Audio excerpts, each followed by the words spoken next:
Selamat datang kembali di Ruang Dosen.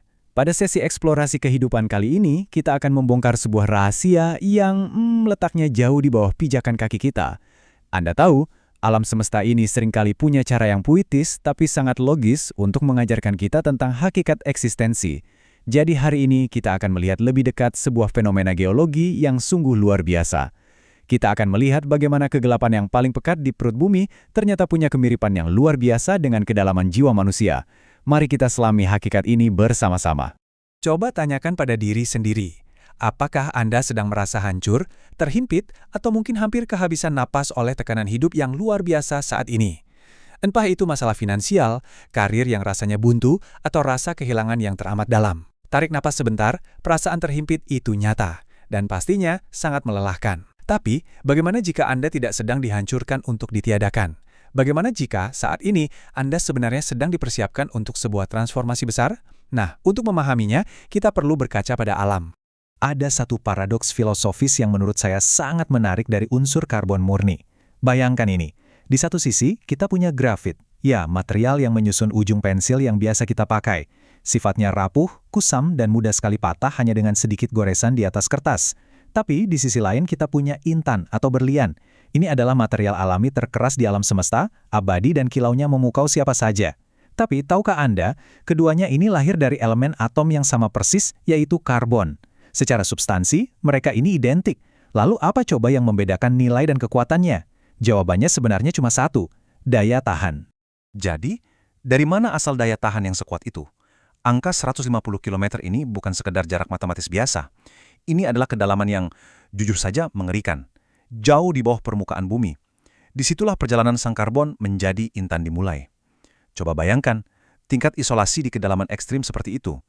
Tidak ada cahaya sama sekali, tidak ada udara. Yang ada hanya kesunyian dan keterasingan total. Seringkali, saat kita berada di titik terendah dalam hidup, kita merasa persis seperti itu, bukan? Sendirian di dalam kegelapan pekat. Tapi justru di kedalaman ekstrim inilah, keajaiban itu mulai terbentuk. Nah, di kedalaman itu, si karbon tentu saja tidak sedang bersantai.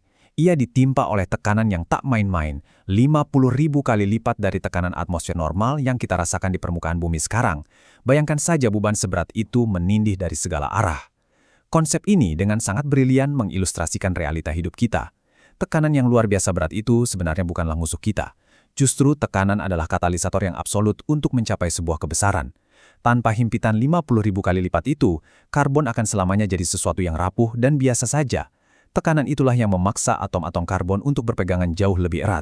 Tapi tunggu dulu, tekanan saja ternyata tidak cukup. Karbon ini juga harus masuk ke dalam semacam tungku perapian alam semesta. Suhu di kedalaman tersebut bisa mencapai 900 hingga 1300 derajat Celcius. Itu adalah panas yang bisa melelehkan batu, panas yang menghancurkan segala kelemahan. Kalau kita tarik ke kehidupan nyata, panas ini adalah ujian emosional, konflik, dan penderitaan yang membakar ego kita. Ia menghanguskan ilusi kesombongan dan meleburkan ketidakmurnian di dalam jiwa kita. Singkatnya, kita sedang ditempa. Kalau kita rangkum, proses metamorfosis yang luar biasa ini menuntut 3 syarat mutlak. Pertama, tekanan yang luar biasa. Kedua, panas yang membakar. Dan yang ketiga, dan ini yang rasanya paling sulit bagi kita manusia modern, adalah waktu. Waktu yang sangat lama, bahkan hingga jutaan tahun. Coba bayangkan, jika atom karbon itu menyerah pada tekanan dan entah bagaimana terdorong ke permukaan sebelum waktunya, ia hanya akan lahir sebagai grafit yang mudah patah tadi. Tapi, kalau ia sabar bertahan melewati himpitan dan panas, ikatan atomnya akan menata diri menjadi struktur yang sangat rapat dan tak terhancurkan. Kesabaran dalam menanggung proses itulah yang pada akhirnya mengubah struktur terdalam dari karakter kita. Menariknya, realita geologis ini sangat sejalan dengan kebijaksanaan kuno. Filsuf Stoik ternama Seneca pernah berkata, api adalah ujian bagi emas dan kesulitan adalah ujian bagi manusia yang kuat. Penderitaan atau tekanan hidup bukanlah sebuah hukuman dari semesta. Tidak sama sekali. Itu adalah arena pengujian yang mulia. Jadi kalau saat ini Anda sedang berada di dalam perapian tersebut, validasilah rasa sakit Anda. Itu wajar, tapi sadari juga bahwa ini adalah proses penyucian yang memang didesain secara khusus untuk menempa Anda menjadi pribadi yang jauh lebih tangguh. Jadi apa poin krusial dari semua ini? Ketangguhanlah yang pada akhirnya menentukan nilai sejati Anda. Seringkali kita salah kaprah. Kita mengira hidup yang baik dan sukses itu adalah hidup yang bebas dari tekanan, hidup yang serba instan dan mulus-mulus saja. Padahal kenyataannya, segala sesuatu yang dicapai terlalu cepat dan tanpa tempaan hanya akan menghasilkan karakter yang rapuh bag grafit. Hidup yang benar-benar bermakna adalah hidup di mana kita punya daya tahan, punya ketangguhan untuk menyerap tekanan itu, lalu mengubahnya menjadi integritas karakter yang berkilau terang. Ada satu lagi pelajaran filosofis yang menurut saya sangat indah dari metamorfosis ini. Untuk berubah menjadi versi terbaik dari diri sendiri, kita tidak harus membunuh jati diri kita dan menjadi orang lain. Ingat, karbon tetaplah karbon. Intan dan grafit itu terbuat dari materi yang persis sama. Anda tidak perlu membuang esensi diri Anda. Yang perlu kita lakukan hanyalah menata ulang kekacauan internal di dalam diri kita. Menata ulang emosi yang tak terarah, menyingkirkan pikiran pesimis, mengubah kebiasaan buruk, lalu mengikatnya kembali dengan disiplin yang positif. Itulah makna sejati dari metamorfosis jiwa, memunculkan potensi tertinggi Anda tanpa sedikitpun kehilangan siapa Anda sebenarnya. Tapi begini, intan yang paling indah sekalipun tidak akan punya makna apa-apa kalau ia tetap terkubur 150 km di bawah tanah, bukan? Ia harus dibawa ke permukaan. Nah, dalam geologi, fenomena ini terjadi lewat ledakan vulkanik dahsyat yang disebut pipa kimberlite. Ledakan ini sangat keras, cepat, dan merusak struktur bumi di atasnya. Tapi ironisnya, itulah satu-satunya kendaraan yang bisa membawa intan ke atas menuju cahaya. Seringkali, guncangan hebat dalam hidup Anda, seperti krisis mendadak, kehilangan pekerjaan, atau perpisahan, adalah erupsi kimberlite Anda. Itu adalah cara alam semesta yang terkesan kasar, tapi sangat diperlukan untuk menggali Anda dari keterpurukan. Tujuannya, agar dunia akhirnya bisa melihat kilau brilian Anda.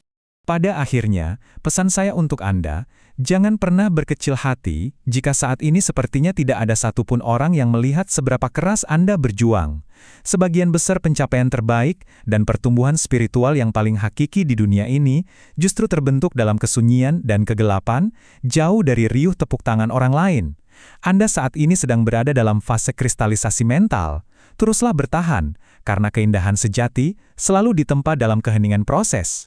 Jika Anda menemukan ketenangan jiwa, atau mungkin dorongan semangat dari sesi eksplorasi kehidupan kita kali ini, saya mengundang Anda untuk terus bergabung di kelas pemikiran kita.